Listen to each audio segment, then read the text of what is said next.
খুব দুৰ্ধৰ্ষ কুখ্যাত অপৰাধী ইৰাণ ওৰফে ইমৰান হুছেইন খুদখুৰ যিগৰাকী বিগত সময়ছোৱাত নগাঁৱত সন্ত্ৰাস কৰিছিলে আৰু বিশেষকৈ আপোনালোকে গ্ৰেপ্তাৰ কৰাৰ পিছত মন্ত্ৰী পীযুষ হাজৰিকাও এটা সামাজিক মাধ্যমত এটা ভিডিঅ' দি পেলাই নগাঁৱৰ প্ৰশংসা কৰিছে এই অপৰাধীজনক গ্ৰেপ্তাৰ কৰাৰ বাবে কি পাইছে আপোনালোকেতো জিম্মাত লৈছে বৰ্তমান কি হৈ আছে গোচৰটো হয় যিজন অপৰাধী আছে ইমৰান হুছেইন ওৰফে ইৰাণ হয় তেখেতক আমাৰ নগাঁও কেছ নম্বৰ 988/2025 এইটো কেছত সংক্ৰান্তত তেওঁক গ্ৰেপ্তাৰ কৰা হৈছিল এটা অভিযোগৰ ভিত্তিত পিছত যেতিয়া আমাৰ ইনভেষ্টিগেশ্যন প্ৰচেছটো চলিল তেওঁ হাউচ চাৰ্চ কৰা হ'ল হাউচ চাৰ্চ কৰাৰ পিছত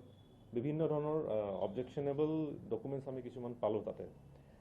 বিশেষকৈ টোটেল প্ৰায় 50+ আমি তেওঁ ব্লেংক চেকবুকছ পাইছোঁ বিভিন্ন বেংকৰ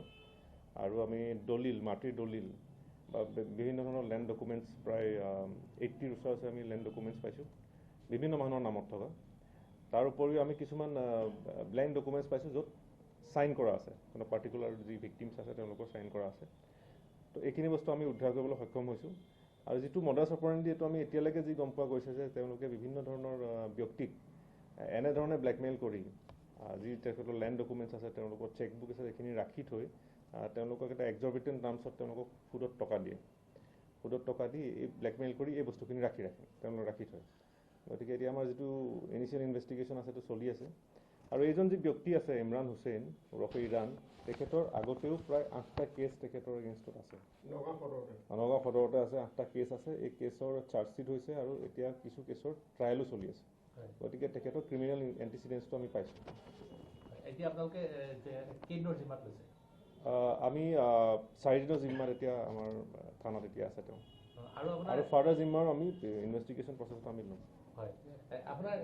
এই যে দলিলবিলাক যে ৰাখিছিলে বা ব্লেংক ডকুমেণ্টছ চেক এইবিলাক যে মানুহক পইচা দি ব্লেকমেইলিং কৰিছিল নেকি আমি যিখিনি এতিয়া